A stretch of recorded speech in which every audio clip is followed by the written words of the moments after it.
So hello everyone, I'm Michael Ingledew. I'm all about making you successful with your technical documentation, your technical information, your integrated product support strategies. And welcome to Petwood House. Now, if you don't know or you've never heard of Petwood House, tremendous amount of history in this building, and I'll tell you why I'm here very shortly. But go and Google it, go and have a look on Wikipedia, Petwood House. It's actually the building where we had Bomber Command was stationed up here during the Second World War. This was the officers' mess where the seniors stayed, and actually inside it's very humbling, and you see some of the memorabilia that's kicking around in there. I'll take some B-roll, put it over the top, and you can have a look at that. And so that's where I am today, is Petwood House. But why am I here? Well, actually up the road is a place called RAF Coningsby, and RAF Coningsby is an active RAF station, and I've been supporting a project for the Battle of Britain Memorial Flight, which is stationed on RAF Coningsby. Now, the Battle of Britain Memorial Flight, these guys are the ones that you see on all the ceremonial type Buckingham Palace flyovers and all those kind of things. They've got some wonderful historical aircraft in the hangar, and I have been privileged enough to be supporting one of their projects on how they are trying to modernise their technical publications. So today I'm going to take you into RAF Coningsby. We're going to meet Mark, who is leading this part of the particular project, and what's going to happen is Mark's going to tell us what he's going to talk about at TDW-Live this year in terms of how he's been supporting BBMF, their strategy for moving from these old 1930s technical publications. And I've been lucky enough to go into their technical publications library and have a look at some of these wonderful old manuals. And he's going to tell us their strategy, their vision for supporting these platforms going forward for at least the next 30, 40, 50 years. So I've been supporting them identify some S1000D capability, and Mark is going to tell us how the program's going at TDW-Live. But for this short introduction, we're going to tell you the kind of things that he's going to be talking about. I was privileged enough to be allowed to clamber on some of the aircraft while I was there, and absolutely phenomenal pieces of equipment, and these guys are really maintaining them to a very high standard. So from Petwood House, let's head on into RAF Coningsby, where the Eurofighters are stationed. So you won't get to see any of those for obvious reasons, but let's head on over there and let's go and speak to Mark. So Mark, thanks for doing this for us. I appreciate that you're super busy here at the flight.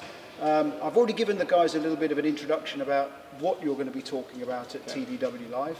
Maybe let's talk about who you are and your role with it at BBMF. Yeah, no problem, Mike. Thanks for the opportunity to discuss what I'm doing here. So Mark Wilson, I'm representing QuinetiQ Boscombe Down. I'm the technical lead on the project here, which is we've come up with a funky acronym, which is SAMP, which is Spitfire ADS Modernisation Programme, because it's a lot easier to say SAMP than it is that big mouthful. Yeah. So as I say, I'm the technical lead. There's about a team of anywhere between 10 and sort of 12 people working for me at any one time. And the goal of the programme is quite simply to, in a nutshell, to generate, to modernise the Topic 1 Aircraft Maintenance Manual and the Topic 3 Illustrated Parts Catalogue initially for the Spitfire. So we have a Spitfire here, and recognising the fact that the Spitfire is probably the most complex aircraft. So let's start off with the most complex, simply because there's 5 different marks. So there's 6 Spitfires in the BBMF fleet, and the idea is that the benefit for the guys, for the maintainers, will clearly become if we can satisfy the requirement and upgrade the AMM and the IPC for 6 aircraft, which is essentially half of the fleet, they're going to get the maximum benefit from the products and from the programme of work. So I know that we've decided, or you've decided, that S1000D is the way you're going to go. With your. I'm not allowed to talk about conversion. We are developing content, and you're taking some of the content that exists already and migrating it to S1000D. So maybe talk very high level, I know that when we do the presentation for TDW-Live that you're going to talk more about the complexity of the manuals and some of the challenges around the content and some of the fact that a lot of the data exists in subject matter experts and not necessarily in technical publications. But why do you think you went down the S1000D route? I mean, essentially, it was mandated from the customer. It's a DNS program of work. It's an MOD contract. I think it's recognised that S1000D is the best the best practice out there. It's certainly something that I'm familiar with. I've been involved with Nimrod MRA4 and Hawk HAT and various other programs of work. I've also worked on business jets, so civilian equivalents, where companies have tried to mimic S1000D and not a particular well manner, so it's not worked very well.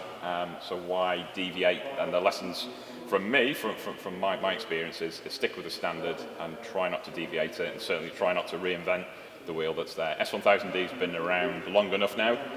As I say, I've been working with it for the past 20 years, so why deviate from an already robust standard? I know one of the things we talked about, I think it was only yesterday, is that even though S1000D has been around a long time, you realise that the SNS didn't quite cover these platforms because of the age of them. That you know, you've had to make some changes. So we'll talk about that a little bit in the presentation as well, when we, you know, where we had to twist S1000D to cover these wonderful platforms. So what are we going to talk about in the actual TDW-Live presentation? I was thinking more we'll go through some of the reasoning behind why we're modernising the information that supports this platform, and you know, some of the reasonings behind, you know, what we're doing with S1000D, and ultimately where you want to go, and ultimately where is it you want to go with your data. So really, we need to. It was recognised a while ago, probably 3 or 4 years ago, that there's an awful lot of knowledge inside the subject matter experts' heads. So the fleet is on the MOD register, therefore it needs to be maintained, and it is maintained by RAF personnel. A lot of them are long-standing reservists. A lot of them are now deciding to finish, and their replacements are essentially Corporal Bloggs that's been working on Typhoon for the past 15 years, and Corporal Bloggs expects S1000D, interactive tech pubs. Exactly, right. I mean, so in a nutshell, the information is there. The information is there, not just in SMEs' heads, it's in there, but it's in the format of General Assembly drawings from the 1940s. It's 1940s manuals, which may not go down to the extent that a modern manual would. I think the manuals assume a lot of engineering principles, a lot of basic engineering knowledge, which the guys coming through training now don't have that assumed level of knowledge. Yeah. So what we need to do is we need to distill that into the publications, effectively to keep the aircraft. And I know that you've done a great deal of work before I got involved, and you got me involved with software selection. So during the presentation, we'll talk about where you are and the next stages for. I know that, you know, you've said you started with the Spitfires, but you've got a whole raft of aircraft in here that you want to also migrate to S1000D, and, you know, various levels of quality of technical manuals that you need to encompass. But you think that the Spitfire was going to be the most challenging? Is that the most challenging?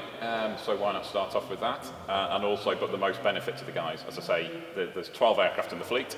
If we tackle the Spitfire first, and the 6 Spitfires, 5 different marks, we're going to give the maximum benefit in the quickest time to the guys to keep these beautiful aircraft in the sky, flying safely, which is essentially what the whole aim of the game is. Excellent. So I'm looking forward to doing the presentation with you. I'm looking forward to doing that. I know we're going to be recording it shortly. So if you want to actually watch the presentation from BBMF on their modernisation of technical information to support these wonderful pieces of equipment, please do like, share, subscribe and sign up to the event. If you have any questions, you know where we are and how you can get in touch. A huge thank you to the team here at BBMF. They're very busy, even in these COVID times, with you can hear people in the background having tours, and the aircraft are flying continuously. So Mark, thanks very much. Looking forward to the presentation. And any questions, you know where we are. You can find Mark on LinkedIn, and I'll put his details down below so you can connect with him if you need to. Mark, More than thanks welcome. very much. Thank you, Mike. Thanks for the opportunity. Cheers. Thank you.